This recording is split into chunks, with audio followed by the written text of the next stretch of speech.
Hey America, welcome to Grubbin with Godfrey. This is Culinary 101, and now I have become your personal chef for the day, or trainer for the day. So let me show you what we got. Today's menu is simple. We got a little bit of steelhead salmon, and we're going to go ahead and poach this salmon up for you. And we're going to make a dill cream champagne sauce with it. And it's about a 30-minute meal. It's simple, it's elegant, and it's quick. So hang on and here we go. First thing I'm going to do is go ahead and show you the reason why I buy sides like this, okay? And I'm going to explain it to you. We've got 5 ingredients here. I've got 5 ingredients over there. So with the salmon we have 11 ingredients. Total cost of this was just about $42. But I'm going to be able to make 10 meals out of this. So you guys do the math, okay? And if you don't use it all, just go ahead and portion it off and put it in a Ziploc bag and use it for another day. This is why I do it this way. And I got it with the side on, okay? So this is what we're gonna do. We're gonna skin this puppy right now for you.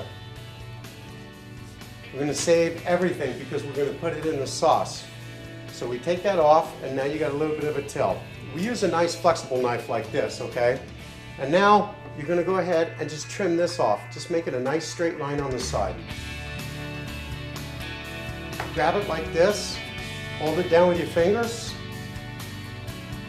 get that knife up underneath there, and you can see where the knife is at, in between the meat and the skin right there, okay? And you just keep moving it a little bit like this until you get that knife underneath there real good. And then you can put your hand on there. And you put the pressure on and it flattens everything out and keeps that knife right between the skin and the meat of the salmon. And if I do this right, you should be able to pull this whole thing out with one big swoop. Just like that, okay? So, I made a little bit of a mistake. So this is where you go ahead and you can take, let's see, boning knife. Okay, take your boning knife, just go right up underneath of the scales and the skin, real tight like, and just hold it down, and just go ahead and cut it, and take it off. You don't need to be perfect. And there you go, and that's it. So we're going to save this, okay? Now I'm going to do this other one. And that way I've got it in the refrigerator and I've got it saved for another day. And come back at you just a little bit.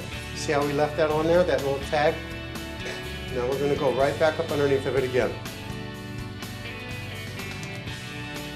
Now you want to put the pressure on and keep your hand flat so you don't cut your fingers.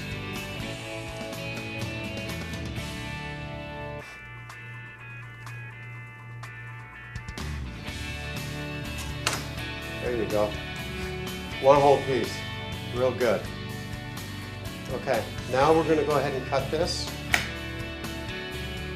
Okay, now what we're going to do is examine the skin, or the meat of the fish. Okay? See if there's any more bones. These have been deboned fairly well. But sometimes you'll come across a bone. And if you don't know what it looks like, it's just a long white needle about so far. So then that way you can take a pair of tweezers or a pair of hemostats that we picked up along the way, and then you just take it, grab hold of the bone, and you just slide it out without tearing up your meat. And you just discard it. So this is nice, smooth steelhead salmon. Now I'm going to show you how we're going to cut this thing. Now I use this knife, which is the 12-inch French knife. And what I'm going to do is cut this on a bias, but not a real deep, big bias. So the first thing I'm going to do is I'm going to cut a 5-ounce portion right there. That's about 5 ounces.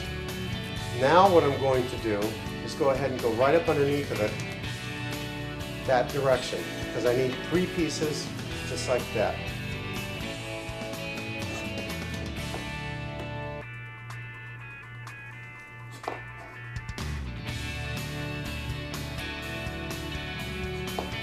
Always do a 4th, okay? And if you can tell, you see how thin these are? These are just a little underneath of an ounce, okay? Wash your hands. Now we got the salmon cut. What we're going to do is I'm going to show you how we're going to go ahead and blanch this off. Now I've got my little pans here. I love my little pans. Now listen, this is a hotel pan is what they refer to. 200 hotel pan. And this one right here is a perforated 200 pan, okay? So you got 400 and you got a 200. What we're going to do is go ahead and put a little water in this, okay? And this is how we're going to steam the salmon. Now you can pick these up at your local restaurant supply place. They're not that expensive. They're like $10, $12, okay? And you've got them for life. Instead of going and getting the aluminum ones down there at your local store, use once and you got to throw them away, spend the $12 and get it. It's worth it because you'll have it the rest of your life and you'll be able to do all kinds of things. So you're going to go ahead and you're going to put about an inch of water in this thing. You're going to put this on top and we're going to come right over to here. Mike, you can stay there. Mike's my cameraman, by the way. We're going to turn the heat up and let it boil. Okay, so that's a nice fit. Now we're going to go ahead and put this lid on here. This is going to get nice and hot. Okay, and while we're waiting, we're just going to go ahead and we're going to take the salmon that we're going to blanch off. Take the scraps. We're going to move this stuff right over here. I'll deal with this another time. Okay. We're going to clean off the cutting board. First thing we're going to do is just take a carrot. You don't even have to really take a peeler and clean this thing, okay? It's not necessary because it's going to go into the sauce. And we're just going to cut it up, rough cut like this. And we're going to move that off to the side. We'll do the same thing with this. Now these were all pre-washed, naturally.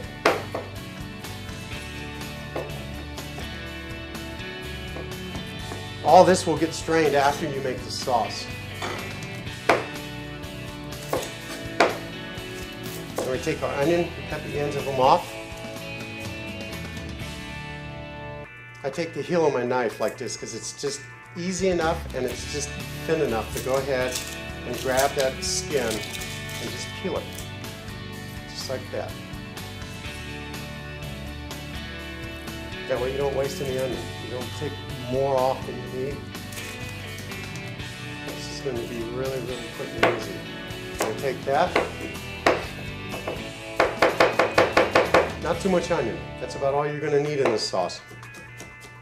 It's not going to be overpowering. We're not using garlic or anything else like this. It's a very simple sauce. We're going to take a shallot. We're going to dice the shallot up.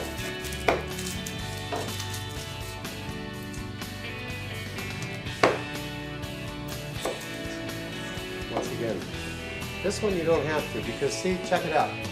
It's double-sided. So you can just open that up, take the smallest piece.